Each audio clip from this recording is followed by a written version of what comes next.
संजय जी, इस पर आपका क्या कहना है? भले ही सूतक नहीं लग रहा है, नियम मान्य नहीं होंगे, लेकिन फिर भी कितनी सावधानी की जरूरत है? जी बिल्कुल। सबसे पहले जीएनटी के सभी दर्शकों को प्यार भरा नमस्कार और सबको होली की शुभकामनाएं।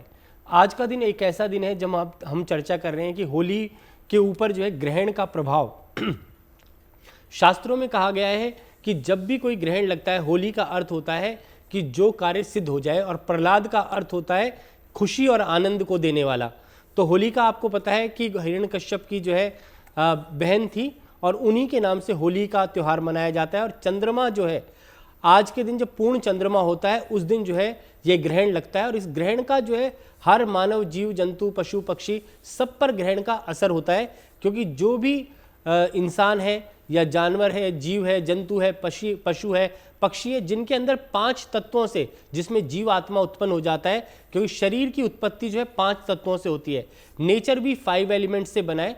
जब 5 तत्वों की उत्पत्ति हो जाती है इस संसार में और जीव आ जाता है, तो उसके ऊपर, उस ग्रहण का पूरे ब्रह्मांड के ऊपर जो है प्रभाव पड़ता है। क्योंकि पृथ्वी के अंदर 2/3 जल है, जो कि हमारे शरीर में भी 2/3 जल रहेगा। इस कारण से जब चंद्रमा जब बढ़ता है, पूर्णमासी की रात होती है, तो आप देखें ज्वार भाटा बढ़ जाता है। तो इसका मतलब है कि पानी की स्थिति जो है अप होना शुरू हो जाती है समुद्र के अंदर।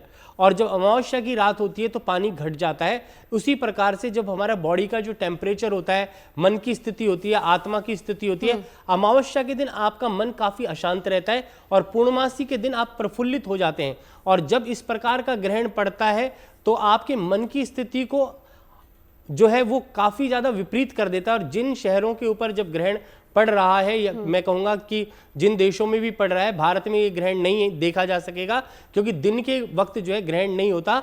चंद्र ग्रहण रात्रि के वक्त ग्रहण होता है, और रात्रि में जब चंद्रमा दिखाई देते हैं तो ग्रहण लगता। तो भारत के अंदर इस ग्रहण का ना तो कोई सूतक होगा, ना पातक होगा, और इस ग्रहण का कोई दुष्प्रभाव नहीं होगा।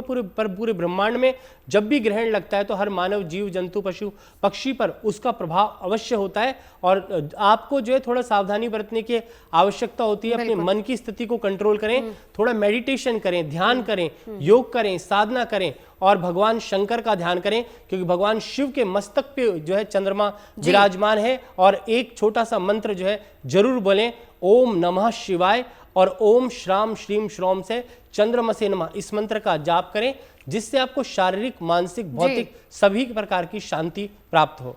देखो, ग्रहों की जो स्थिति है, अभी ये उत्तरा फाल्गुनी नक्षत्र में जो है ग्रहण गह रहा है, और ये सूर्य का नक्षत्र है। और हम सूर्य के नक्षत्र की बात करें तो जब सूर्य क्या है कि हमारे शरीर के अंदर आत्म कारक है, चंद्रमा हमारे मन का कारक है, मंगल हमारे अंदर पावर का कारक है, बुध हमारी वाणी का कारक है, इसके अलावा गुरु हमारे ज्ञान का कारक है, शुक्र लग्जरी का कारक है।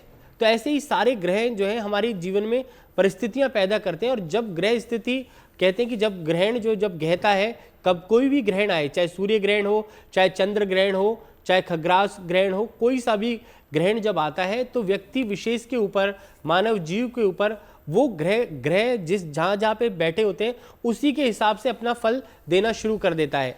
जिस प्रकार से चंद्रमा को जल का कारक माना गया है, सूर्य को आत्मा का कारक माना गया है।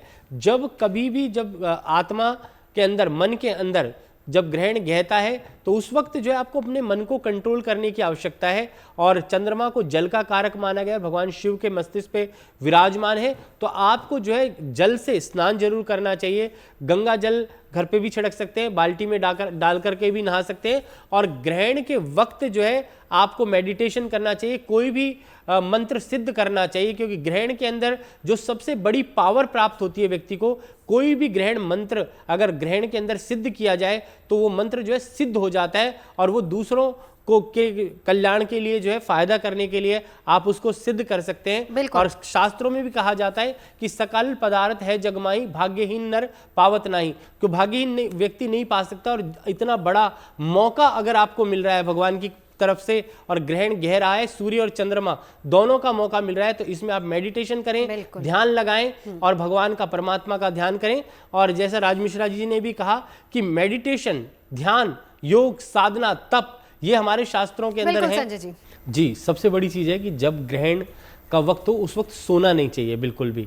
आलस्य नहीं, को लेकिन ये हम अब क्योंकि भारत में तो लागू नहीं हो रहा, क्या ये उन लोगों के लिए आप बता रहे हैं जहां पर ग्रहण का असर है, या फिर भारत में भी लोग देखो, इसको भारत अपनाना में भी नहीं सोना चाहिए। क्यों? अच्छा। क्योंकि ग्रहण का जो वक्त है वो दिन के वक्त है, और ग्रहण में कहते हैं कि जब ग्रहण का अगर आपको सदुपयोग करना है तो उस वक्त आपको ध्यान लगाना है, बिल्कुल सोना नहीं चाहिए, और अपने आलस्य प्रमाद को त्याग करके, आलस्य को छोड़ करके, और जो है भगवान की भक्ति की तरफ लगना चाहिए। उस वक्त भोजन भी नहीं करना चाहिए। जल आप चाहें तो ग्रहण कर सकते हैं, और कोई भी ऐसा कार्य नहीं करना चाहिए जो आपके मन की स्थिति के परिकूल हो, और उसको त्याग करके और भगवान का सिर्फ जो है मनन और चिंतन करना चाहिए, पठन पाठन करना चाहिए, और ईश्वर में पूरी श्रद्धा और विश्वास रखना चाहिए। और चंद्रमा का ग्रहण है तो भगवान शिव की उपासना सबसे ज़्यादा प्रिय रहती है, क्योंकि शिव जी ही, शंकर भगवान ही हैं जिन्होंने जो है चंद्रमा को भी धारण किया हुआ है, गंगा मैया को भी धारण किया हुआ है, विष को भी धारण किया हुआ है, और सारे ग्रह, जितने भी ग्रह हैं वो भगवान शिव के कंट्रोल में ही हैं। तो उनके पास एक इतनी पावर है जो सब चीज़ों को कंट्रोल कर सकती है। तो भगवान शिव की शरण में जाना चाहिए और शिव के मंत्र का ध्यान करना चाहिए। अगर हो सके तो शरीर चौपाई भी कर सकते हैं कि जो भी शरीर का कष्ट है वो भी दूर हो जाए सबका, दैहिक दैविक भौतिक तापा, क्योंकि जो भी शारीरिक मानसिक भौतिक सभी प्रकार के जो कष्ट है उनसे निवृत्ति मिले।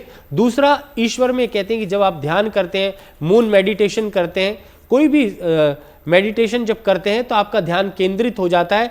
एकाग्रता की बहुत जरूरत है, कंपैशन की बहुत जरूरत है, चिंतन की बहुत जरूरत है, और जो आपकी प्लानिंग है, आने वाली प्लानिंग, उसकी जरूरत है। और जैसा कि राज जी ने बताया कि अगला भी ग्रहण आ रहा है, जो आज ग्रहण है इस 14 तारीख को, उसके बाद भी ग्रहण है। तो ग्रहण जब आता है तो उस वक्त ग्रहण से घबराने की आवश्यकता नहीं है। ध्यान मग्न हो जाए, ईश्वर में लीन हो जाए, और अपने कार्य के प्रति जो है तत्पर रहे, और जो करना चाहते हैं उसको कर डालें। अगर आप मुझसे जुड़ करके अपनी समस्याओं का समाधान चाहते हैं, और चाहते हैं कि आपकी समस्याओं को ज्योतिष के माध्यम से सुलझाया जाए, तो आप हमसे संपर्क कर सकते हैं, जुड़ सकते हैं एस्ट्रो तक पर।